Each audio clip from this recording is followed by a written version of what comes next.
Gas पाइएन, पसल चाहर्दा पनि छैन, कतै लाइन बस्नु परेको छ। तर अर्कोतर्फ सरकारले भने ग्यास नियमित आइरहेको र अभाव नभएको दावी गरिरहेको छ।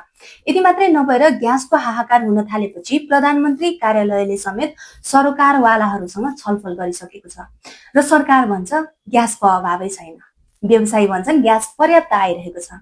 तर जनताले भने एउटै कुरा भनिरहेका छन्, ग्यास पाइएन। अब यहाँ विश्वास कसको गर्ने, सरकारको कि व्यवसायीको, कि लाइनमा घण्टौं उभिएको नागरिकको, कि बीचैमै कतै गडबड भइरहेको छ? ग्यासको हाहाकार बढेपछि बल्ल प्रधानमन्त्री कार्यालयले सरकारवालाहरूलाई बोलाएर छलफल गरेको छ। बैठकपछि फेरि उही कुरा, अभाव छैन, माग मात्रै बढेको हो। तर यदि अभाव नै छैन भने बजारमा सिलिन्डर किन बेचिएन? समस्या व्यवस्थापनमा हो कि वितरण गर्ने कम्पनीमा, या कतै कृत्रिम अभाव सिर्जना भइरहेको छ?